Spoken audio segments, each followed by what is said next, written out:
жашоо бар, жашаш керек деп. Бүгін 5 февральда Жогорку кеңештин жыйынында министрлер кабинетинин күнү өтүп экологиялык абал, ыш маселеси, коомдук тамактануу жайларындагы жана курулуш тармагындагы баалардын өсүшү сыяктуу актуалдуу көйгөйлөр талкууланды. Жыйынга министрлер кабинетинин төрагасынын ордун басары Данияр Амангелдиев баштаган министрлер кабинетинин бардык мүчөлөрү катышып, депутаттардын суроолоруна жооп берип, аткарылып жаткан иштер тууралуу маалымат беришти. Министрлер кабинетинин төрагасынын башчысы азыр эл аралык өкмөттөр башчыларынын саммитинде катышып отурат. Негизинен ал жакта азыр ошо дүйнөдөгү болгон тенденциялар, анан кийин өкмөттөгү болгон ыкмалардын баары тең талкууланып, негизи цифровизация боюнча чоң маселелер да каралып атат. Депутат Курманкул Зулушев жыйында министрлер кабинетинин төрагасы Адылбек Касымалиев учурда Бириккен Араб Эмираттарында өкмөт башчыларынын саммитинде катышып жатканын айтып, маселени талкуулоону, анын кайтып келүүсүнө чейин кийинкиге калтырууну карап чыгууну сунуштады. Ал өкмөт менен депутаттардын ортосунда айрым маселелер боюнча кайым айтышуу болуп, пикир келишпестиктер жаралып жатканын белгилеп, маселелерди биргелешип конструктивдүү форматта талкуулоонун маанилүүлүгүн кошумчалады. Өкмөт менен депутаттардын ортосунда да мына кайым айтышуу, пикир келишпестиктер болуп атат. Бизден депутаттык топтун башчылары, тажрыйбалуу депутаттар менен айтышуу болуп атат, орун басарлар, бөлүм башчылары келип калып атат. Бир тартип маселесинде жакшылап сүйлөшсөк болмок да. Мен кечинде урматтуу президентибиз Садыр Нуркожоевич менен сүйлөштүм. Бул маселелер боюнча биз талкууладык. Мен ойлойм, кечээ бул жерде айтылган сын пикирлерден сөз жыйынтык чыгат.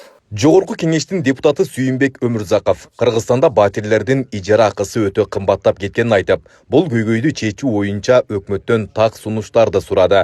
Министрлер кабинетинин төрагасынын ордун басары Данияр Амангелдиев өкмөт батир маселесин мамлекеттик ипотекалык компаниянын алкагында чечүүнү көздөп жатканын билдирди. Ижара маселеси боюнча Данияр Жолдошевич, мына жаш үй бүлөлөргө, анан эми мына бул кирешеси төмөн жарандар үчүн бул оор болуп атат да, ижара абдан кымбат. Биздин Кыргызстанда коңшулаш мамлекеттерге караганда ижара абдан кымбат. Ушуну кантип жолго салса болот? ГИКтин алдында программабыз бар, ислам принциптери менен ошол үйлөрдү куруп, андан кийин ошону ижарадан алып, андан кийин өзүнүн менчигине өтүп кеткен ыкмалар бар. Өзүңүздөр билгенде ошол келишимди парламенттен ратификация кылганда. Жогорку кеңештин депутаты Медер Алиев өлкөдөгү кымбатчылык карапайым элдин жашоосун оорлотуп жатканын белгилеп, баалардын өсүшү жарандардын социалдык абалына терс таасирин тийгизип жатканын айтты. Ал айрыкча батирлердин баасы кескен кымбаттап, көпчүлүк жарандар үчүн турак жай жеткиликсиз болуп калганын мисал келтирип, өкмөттөн бул маселеге өзгөчө көңүл бурууну талап кылды. Сейчас соцсетиде аябай жакшы бир сөз чыгып атат. Жашоо бар, жашаш керек деп. Бирок кантип жашайсың? Аябай кымбаттап кетти. Биз студент кезде, мен эзимде, мындан бир 20 жыл мурун биздин көп туугандар ушу Россияда мигрант болуп иштейт эле. Екатеринбург, Москва, Питерде барып, мигрант болуп иштеп, жарым жыл иштеп келип, Бишкектен 104 серия, 105 серия үйлөрдү алып коет эле.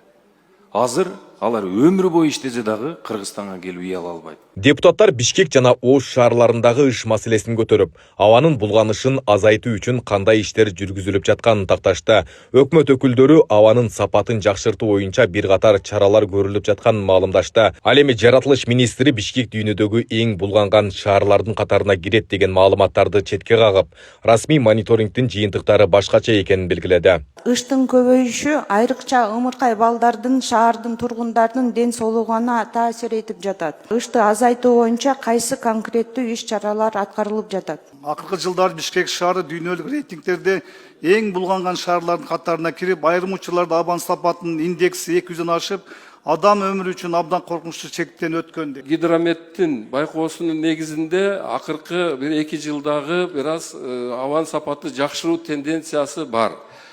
Көйгөй турат, ыш маселеси дагы эле турат, ыш бар. Бирок дүйнөдөгү биринчи булганган шаарларга кирди дегенге биз кошула албайбыз. Бизде анчалык деңгээл жок. Эл өкүлү Марлен Маматалиев чет өлкөлүк унааларды легалдаштыруу боюнча мөөнөттү дагы бир жолу узартууга уруксат берүү өтүнүчү менен кайрылды. Министрлер кабинетинин төрагасынын биринчи ордун басары Данияр Амангелдиев легалдаштыруу үчүн жетиштүү мөөнөт берилгенин, бирок айрым жарандар бул мүмкүнчүлүктү жоопкерчиликсиз пайдаланып, талаптарды аткарбай калганын белгиледи. Ал ошондой эле легалдаштыруу жараяны Евразия экономика биримдигинин алкагында да булуттуу маселелерди жаратканын айтып, өнөктөш өлкөлөрдүн мөөнөттү кайра узартууну сурап кайрылууга мүмкүн эместигин кошумчалады. Списогун түзүп сиздерге бердим. Минэконом дароо эле жооп берип койду, жок депчи. Текшерип да көргөн жок. Ушуну Данияр Жолдошов сизден суранам, өзүңүз лично дагы бир сыйра текшерип бериңизчи. Реально эле машиналар жетишпей калса, ошол учурда алып келген машиналар. Почему еще раз легализация кылганга биз мүмкүнчүлүгүбүз болбойт да? Бир карап берип коюңузчу, сразу эле дароо жок деп жооп бербесин, дагы бир карап берип койсун, мен өтүнөм жана суранам. Өзүңүздөр билгендей, бул ээптин алкагында бир чоң маселе болгон. Анын алкагында биз азыр биздин партнерлорубузга да түшүндүрүп бере албайбыз. Экинчи, анда силер ушул контрабанда киргизип эле өзүңөрдүн эмеңерди жанагы общий бюджетке төлөбөй эле ошондой маселе менен кетип аткан турбайсыңар деп маселе коет да. Ошон үчүн Валерий Абдрахманович, биз бул маселени кылдат сиздер менен иштеп чыкканбыздар. Ошон үчүн азыр аны улантууга мүмкүнчүлүк жок андай. Мындан сырткары эл өкүлдөрү мамлекеттик ипотекалык үйлөрдүн баалары, аймактардагы социалдык маселелер жана башка актуалдуу суроолорду көтөрүштү. Министрлер кабинетинин төрагасынын биринчи орун басары Данияр Амангелдиев баштаган министрлер кабинетинин мүчөлөрү депутаттардын суроолоруна жооп берип, тиешелүү тармактардагы аткарылып жаткан иштер жана пландар тууралуу маалымат беришти. Айбек Исабеков, Шайыр Зайырбек уулу, Регион.